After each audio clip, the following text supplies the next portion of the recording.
How's it going, you guys? Michael Shamelin here, and welcome back to another landscape photography vlog.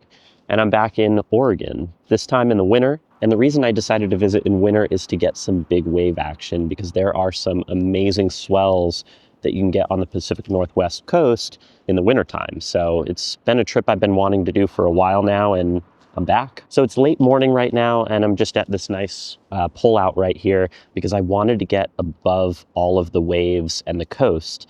And let me show you just how cool this view is right now.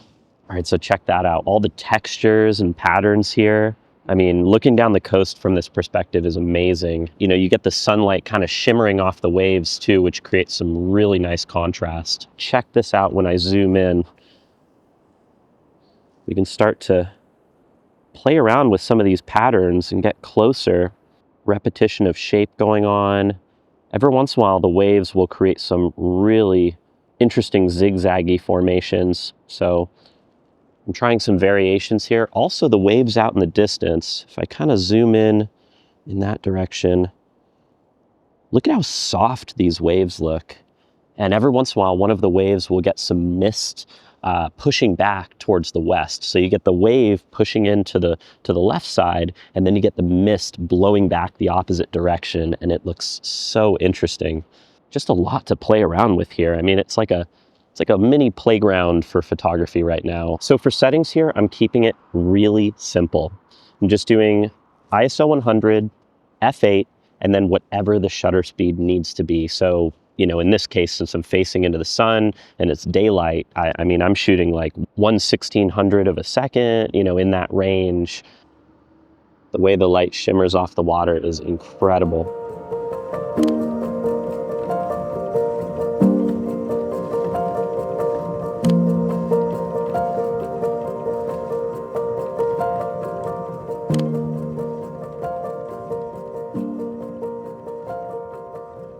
It's amazing how something so simple can be so fun to photograph. Let's zoom out in the distance, try and get those soft waves. I'm at about 400 millimeters. That layer of fog in the background adds such a nice atmosphere to the shot here. I'm gonna try a couple that include the mountain as well.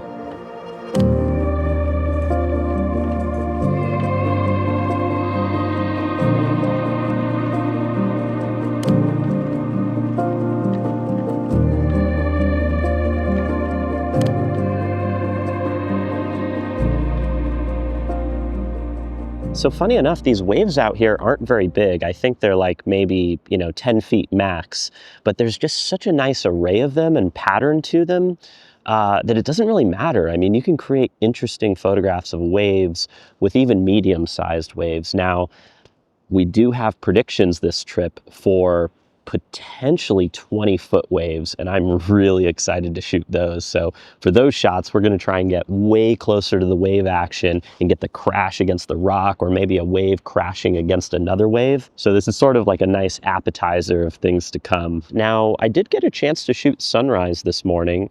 I didn't vlog it. I was a little too tired, which happens from time to time, but I think sunrise ended up turning out really nice because we had some light rays that were moving past the cliffs, and I even got this little archway with the waves crashing against the rocks. And here are some of my favorites from sunrise.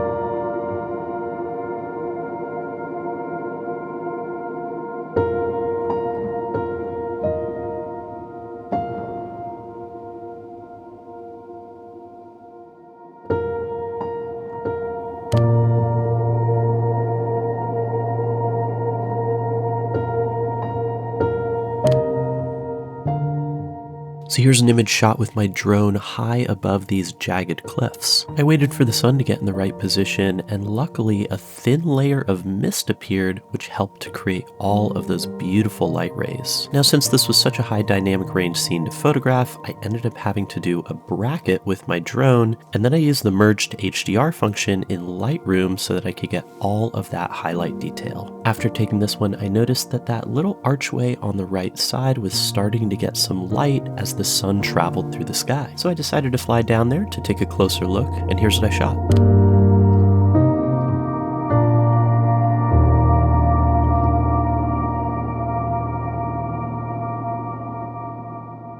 Later on during my trip, those predictions of big wave action finally came true, and here's what that amazing day was like. Oh, that was incredible. Oh my gosh. Wow.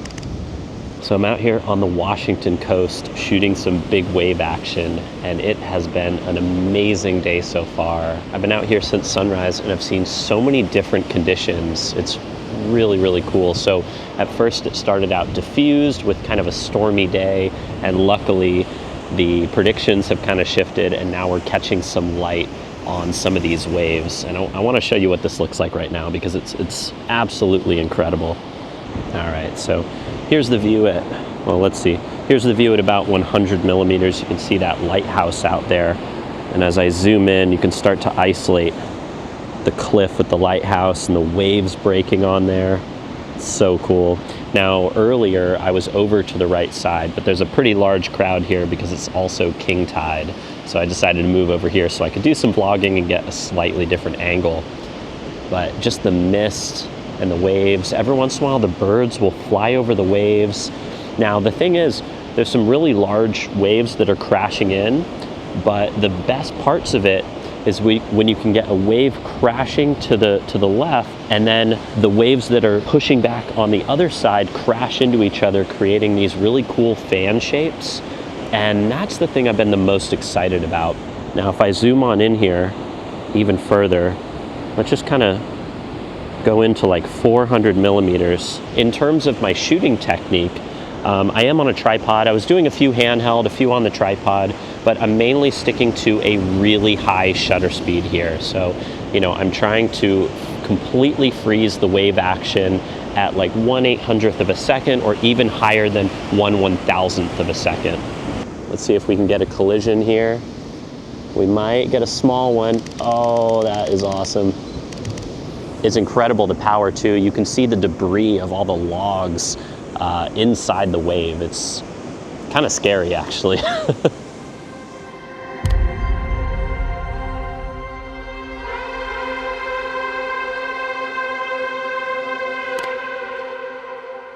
So here's a wider perspective taken from earlier that morning, and I loved that glowy light that's kind of obscuring the lighthouse in the background. I also thought it was really cool that that wave spray shape here on the left side almost looks like little monsters going through the frame. This would end up being a huge theme for me throughout the rest of the shoot, trying to capture these angry swells as if they were animals, figures, or different monsters.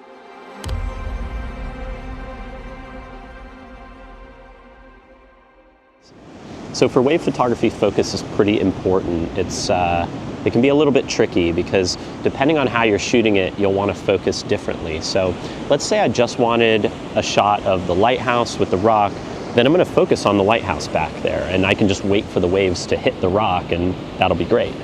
But when I'm tracking waves and I'm moving with the waves as they cruise into the shore, I like to keep a spot focus, usually a large spot focus, and I'll do continuous autofocus and just kind of work with the wave as it cruises into the shore. And I find that usually my spot focus is somewhere towards the middle of the frame because that's usually where I want the viewer to look, and that's usually the spot where I want to be the most in focus. But it's usually going to end up being a wave that's out further in the distance towards infinity rather than one of the ones closer to the foreground. Oh my God, look at that.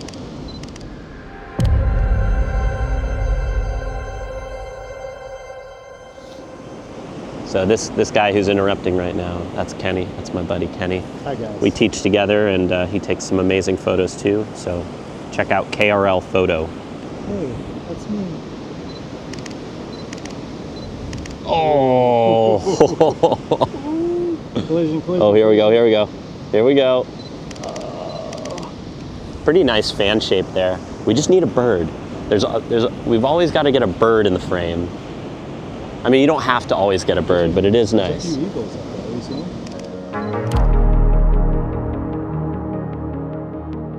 So this was definitely one of my favorite wave formations that I ended up capturing that day. And the main reason for that is I think it looks like an alligator or some kind of sea creature emerging from the water. Now this definitely wasn't the biggest wave that I saw that day, but that's really the beauty of this kind of photography. It's all about the timing, the shape, and the texture. Got it. I got him. Get him. Were you trying to get a bird the whole time? No, I'm trying to get a good picture. Dude, that's sick. Oh man, this is like my favorite thing to do, is just sit here and shoot waves.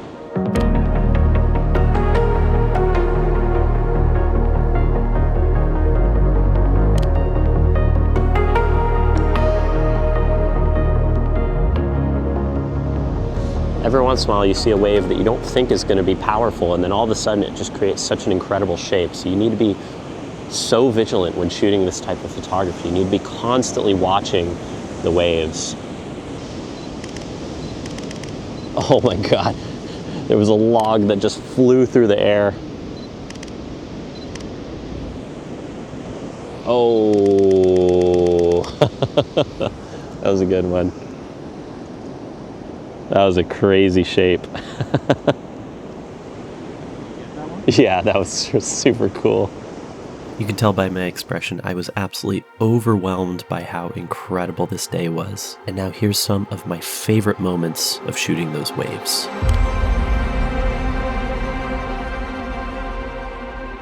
It's pretty amazing all of the different shapes and textures you can find in these waves. Each time they crash, they create something unique and tell a completely different story. Specifically in this photograph, to me, the highlights of the waves almost look like a wolf, or maybe like the spirit of a wolf. And then just to the left of that, the darker part of the wave looks like the profile of a dog. So from a storytelling standpoint, it almost feels like maybe that brighter part of the wave is the spirit of this dog that feels like they're a wolf. But now I would love to hear from you. What do you end up seeing when you look at this photograph? Do you have a different interpretation of it? And if you'd like to, I'd love to hear your interpretation of any of these photographs. Please let me know in the comments.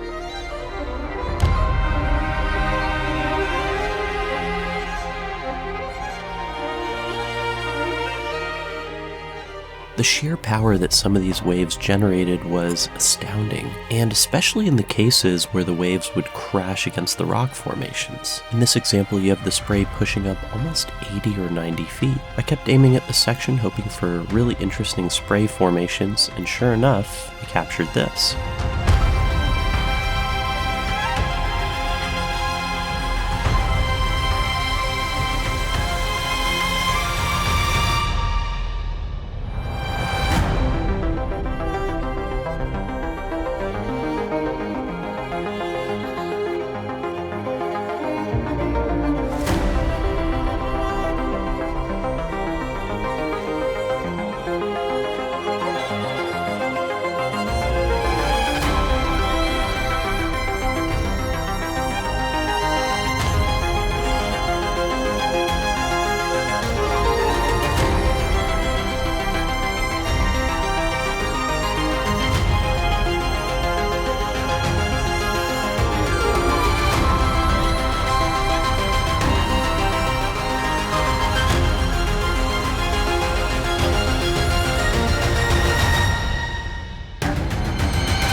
So my friend Kenny and I were out there teaching a workshop, and we got to visit so many beautiful locations. And so here's some more highlights from my trip.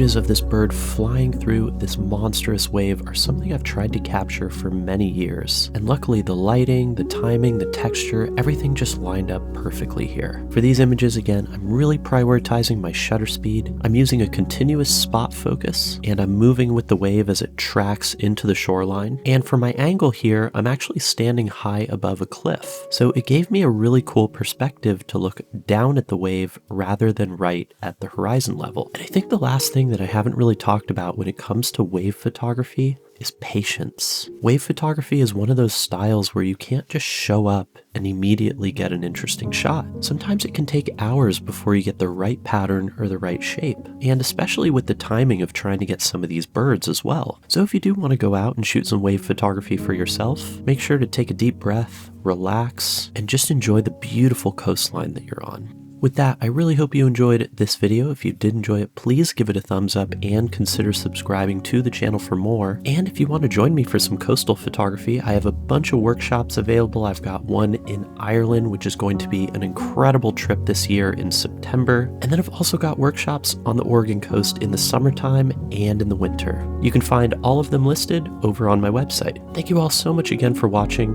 and I'll catch you in the next one.